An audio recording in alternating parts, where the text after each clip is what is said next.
वैष्णवांचा. नाथबाबा या अभंगाद्वारे आपल्याला वारकऱ्याचे अंतर आणि बाह्य लक्षण प्रतिपादन करत आहे. आता तुम्ही म्हणाल ताई, वारकऱ्याचे अंतर बाह्य लक्षण प्रतिपादन करत आहे हे ठीक आहे, परंतु नाथबाबा कोण हेच आम्हाला माहित नाही. विठ्ठल विठ्ठल.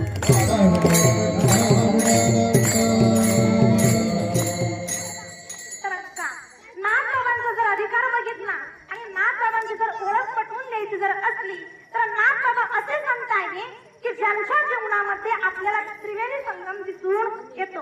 आता त्रिवेणी संगम म्हणजे नेमकं काय, तर नाथबाबा हे शांत आहे, नाथबाबा हे श्रीमंत आहे आणि नाथबाबा हे संत आहे. हा त्रिवेणी संगम आपल्याला नाथांच्या जीवनामध्ये दिसून येतो. आता शांत जर म्हटलं तर नाथांचा स्वभाव इतका गोड आहे, इतका गोड आहे की नाथबाबांना रागच येत नाही. मग राग येत नाही, राग येत नाही, राग आणून देण्याकरता अनेक मंडळींनी प्रयत्न केला, परंतु नाथांना राग आला नाही, कारण त्यांना शांती प्रिय आहे. आता घोडेवाडी कर, तुम्ही एक काम करा, ताईंनी सांगितलंय नाथबाबांना शांती प्रिय आहे, उद्या सकाळी शांताबाईला जय हरी घाला. हा, ती शांताबाई काय करेल माहिती का, चप्पल विठ्ठल विठ्ठल.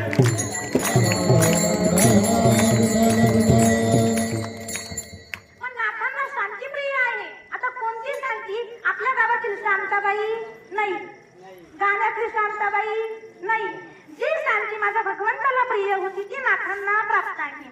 म्हणजे नाथांकडे हा एक गुण आहे की ते शांत ब्रह्म आहे किंवा शांती त्यांना प्राप्त आहे. नंबर 2 जर गुण सांगून गेले तर नाथांकडे श्रीमंती आहे. आता श्रीमंती तर अनेक संतांकडे आहे, परंतु श्रीमंती मी तुम्हाला सांगून जाईल की नाथांची श्रीमंती काय आहे. सणवार आला की आपल्याकडे आपण काय करतो, भगवंताला सुंदर असा पुरणपोळीचा नैवेद्य बनवतो.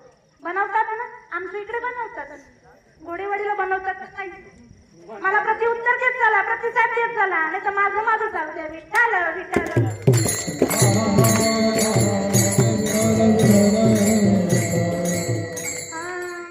आमच्या इकडे आता गाव शेजारी शेजारी म्हटल्यानंतर आपलं सगळंच सारखं असेल, पण तुम्ही मला प्रतिसाद देत नाही म्हणून मी असं बोलते. तर असू द्या. मग सण आला की आपण काय करतो, भगवान परमात्म्याला, पांडुरंग परमात्म्याला, घरातील देवदेवतांना सुंदर असा पुरणपोळीचा स्वयंपाक बनवतो ना. मग तो आपला नैवेद्य केवढा असतो, इतका असतो बरोबर ना, 4 बोटाने इतका. आणि आपल्याला हातावरती असे मांडे करावे मोठमोठाले 2-2 खातो आपण, आणि भगवान परमात्म्याला एवढंच देतो. हा खरंय ना. मग भगवान परमात्म्याला हा नैवेद्य आपण वर्षातून एकदाच देतो बरोबर, किंवा मग एखाद्या सणवाराला आपण देत असतो. मग सणावाराला देत असतो. मला याच्यातून एकच सांगायचंय की नाथबाबांच्या जीवनामध्ये असा उपक्रम होता, असा प्रयोग होता की नाथांच्या घरामध्ये भगवान परमात्म्याला 1 नव्हे 2 नव्हे तर प्रतिदिन प्रत्येक दिवशी भगवान परमात्म्याला पुरणपोळीचा नैवेद्य होता. हा नाथांची श्रीमंती आहे, ही नाथांची देणगी आहे. आपल्याला एकच सांगायचं आहे, नाथबाबा शांत आहे, नाथबाबा श्रीमंत आहे आणि नाथबाबा हे संत आहे. हा त्रिवेणी संगम आपल्याला नाथांच्या जीवनामध्ये, चरित्रामध्ये दिसून येतो. मग असे असणारे नाथबाबा आपल्याला काय सांगतात की भगवंताला काय आवडतं, तेच अभंगाचं प्रथम चरण. आवड देवासी तो ऐका प्रकार, आवड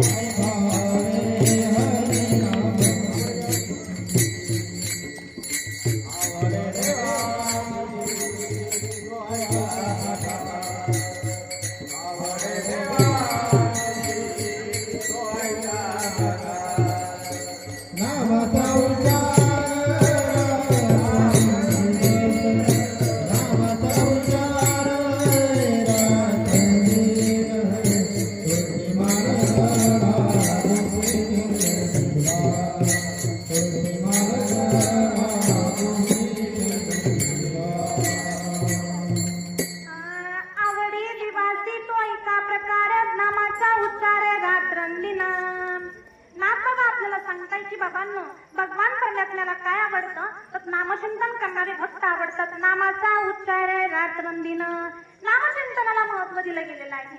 आता नामचिंतन याचा जर विचार केला तर नामचिंतन अनेकांनी केलं. संत जनाई साहेबांनी केलं, मीराई साहेबांनी केलं, नव्हे तर सर्व संत मांदियाळींनी नामचिंतन केलं, नामस्मरण केलं. नाम हे सारात सार आहे, नाम हे गोडात गोड आहे आणि नाम हे मंगलात मंगल आहे. आणि असं असणारं नाम हे आपल्या मुखात हवं, परंतु घोडेवाडीच्या महिलांच्या मुखात येत नाही. आपल्या मुखात काय येतो? शिव्या येतात ना. आम्हाला वेळच राहत नाही ताई. आम्ही मजूरदार लोक आहोत, आम्ही शेतकरी लोक आहोत, आम्हाला टाइम भेटत नाही नामस्मरण करायला. पण सोपं आहे ना हो. काय वेळ लागतो? काळ वेळ लागत नाही, वेळही लागत नाही आणि काळही लागत नाही.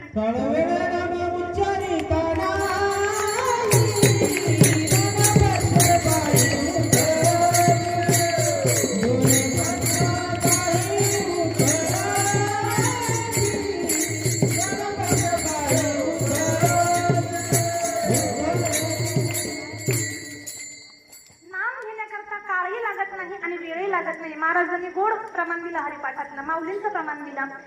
आपल्याला वेळ लागत नाही आणि काळही लागत नाही. सर्वसाधारण प्रमाणे पीठ मळायला घ्या आणि भगवंताचं नामचिंतन करा. रामकृष्ण हरी, रामकृष्ण हरी. पोळी लाटायला घ्या, रामकृष्ण हरी, रामकृष्ण हरी. आणि आपण जर हे नामचिंतन जर केलं आणि असा जर सात्विक जर स्वयंपाक जर बनवला तर आपला दारुडा नवरा हा माळकरी झाल्याशिवाय राहणार नाही. हा वारकरी संप्रदायामधील ही ताकद आहे. विठ्ठल विठ्ठल.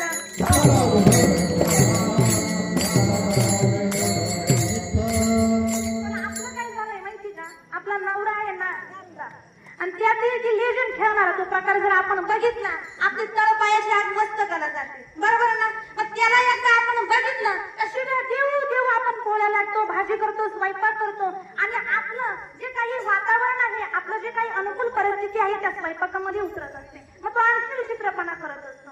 आपल्याला सांगायचं येत आहे की आपल्या जीवनामध्ये नामचिंतन महत्वाचं आहे. नामचिंतन जमाई साहेबांनी केलं, नामचिंतन मीराई साहेबांनी केलं. मीराई साहेबांनी इतकं नामचिंतन केलं, इतकं नामचिंतन केलं की स्वतःच्या पायामध्ये टाळ बांधून मीराई साहेब नाचत असायच्या आणि म्हणायच्या, नाचुंगी नाचुंगी नाचुंगी नाचुंगी, हरिगुण गावत नाचुंगी. आणि पायामध्ये टाळ बांधून प्रत्येक गल्लोगल्लीला हिंडायची. इतकी वेळी झाली त्या नामचिंतनामध्ये.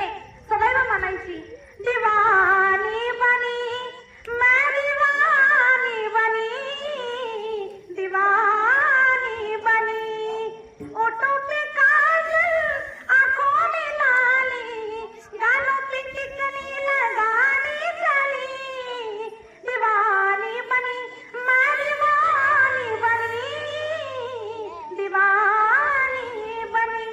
इतक्या वेड्या झाल्या की भगवंताच्या नामचिंतनामध्ये, त्या नामस्मरणामध्ये स्वतःला विसरून गेल्या. त्या काय म्हणायच्या, ओठावरची काजळ आपण लावतो का?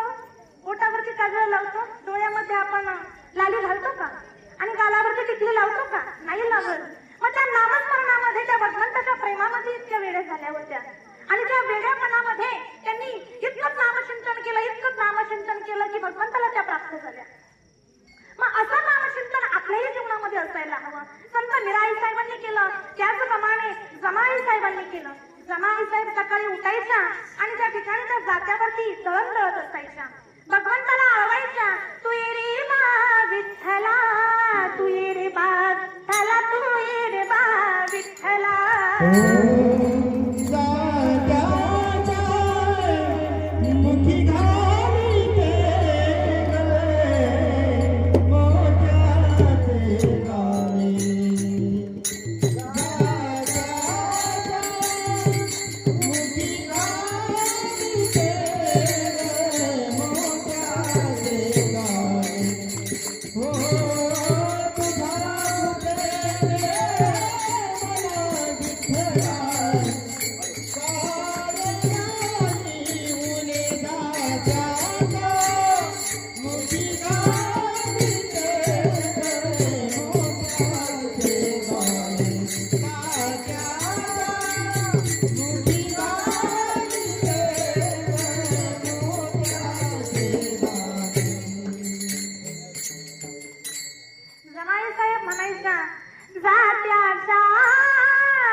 आणि आपल्या जर हल्ली या घोडेवाडीचं जर महिलांचं जर ऐकलं, त्यांचं खूप गोड असतं. त्या काय म्हणतात सांगायचं नको, विठ्ठल विठ्ठल विठ्ठल.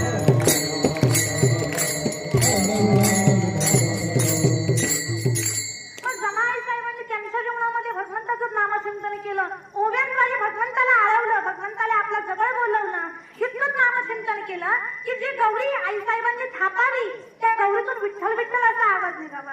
संत कबीरान नामदेवाच्या माला डोलू लागल्या. विठ्ठल विठ्ठल जनाबाईच्या गवऱ्या बोलू लागल्या. विठ्ठल विठ्ठल जनाबाईच्या गवऱ्या बोलू लागल्या.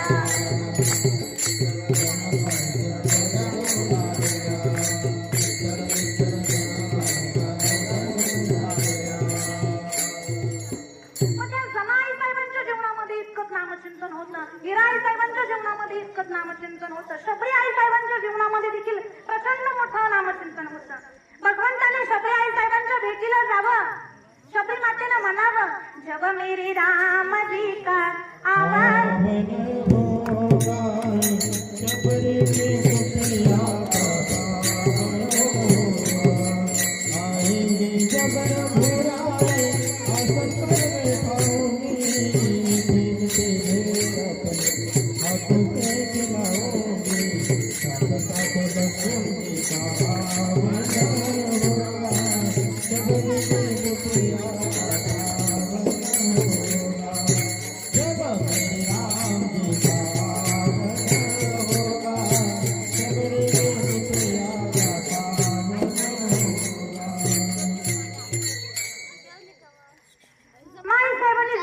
नामचिंतन केलं. मीराई साहेबांनी नामचिंतन केलं आणि शबरी आई साहेबांनी देखील आपल्या जीवनामध्ये नामचिंतन केलं.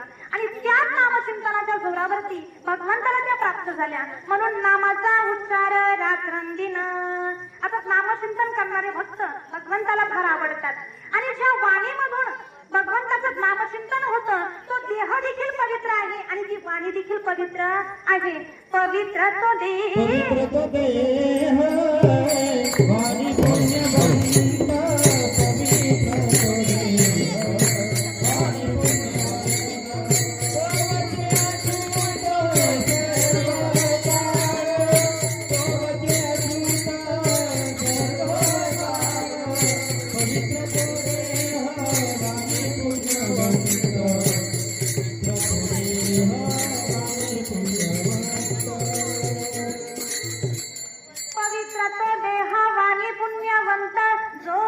अच्युत सर्व काळ. आणि आपल्या मुखामध्ये आपला देह जाईपर्यंत भगवंताचं नामचिंतन असायला हवं. कारण देह जावो जावो जावो जावो हीची घडी. देह जावो जावो जावो जावो हीची घडी. पाय हरिते पाय हरिते पाय हरिते पाय हरिते पाय हरिते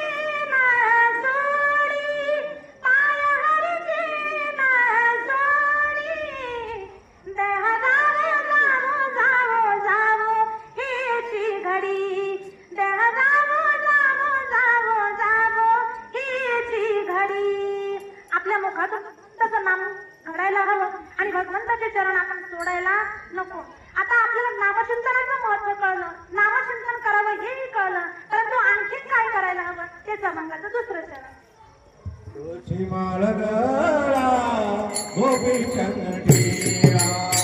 तुळशी माळ गळा गोपी चंद्रिया. हृदय कळवळा वैष्णवांचा.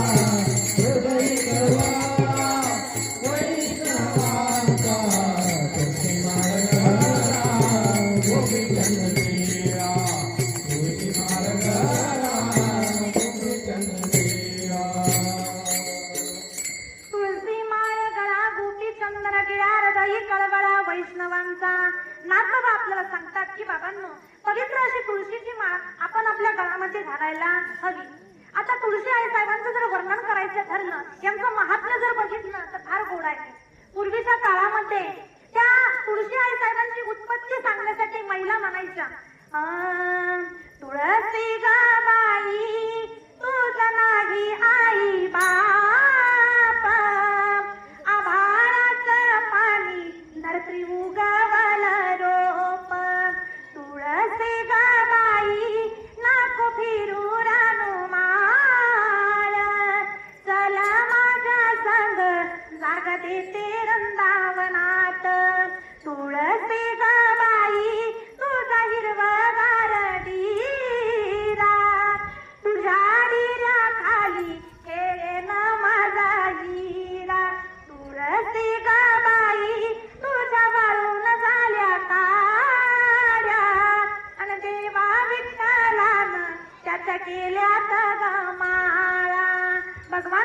असल्याने स्वतःच्या हाताने त्याच्या माळा बनवाव्या आणि आपल्या कंठामध्ये धारण कराव्या. म्हणून तुळशी माळ गळा, गोपी चंदन टिळा आणि हृदयी कळवळा वैष्णवांचा. तुळशीची माळ गळ्यात घालायला हवी. कारण का? अति प्रिय आवडी तुळशी बुक्का, तैसी प्रीती कळे भोळ्या भाविका. तुळशी माळ गळा, गोपी आता गोपी चंदन टिळा म्हटल्यानंतर गोपीच्या पायाखालील धूळ आपल्या मस्तकावरती धारण करायची. म्हणजे गोपी चंदन टिळा आणि हृदयी कळवळा वैष्णवांचा. आपल्या हृदयामध्ये भगवंताबद्दल असू द्या, साधू संतांबद्दल असू द्या, या सर्वांबद्दल काय ठेवायचं? प्रेम ठेवायचं, सहानुभूती ठेवायची. वैष्णवांच्या संगतीमध्ये आपण जायचं. वैष्णवा संगती सुख वाटे जीवा, वैष्णवा संगती सुख वाटे जीवा. आणि कमी देवा काही नेनो, गायनाची मुळी आपुलिया छंदे, गायनाची मुळी आपुलिया छंदे. तुळशी माळ गळा, गोपी चंदन टिळा, हृदयी कळवळा वैष्णवांचा. आता गोपी चंदन टिळा याबद्दल जर सांगायचं ठरलं तर गोपीच्या पायाखाली धूळ म्हणजे गोपी चंदन टिळा. या ठिकाणी आपण लक्षार्थ वाचार्थ व्यवस्थित समजून घ्यायचं आहे. नुसतं वाचार्थ किंवा नुसतं लक्षार्थ घेऊन पळायचं नाही. विठ्ठल विठ्ठल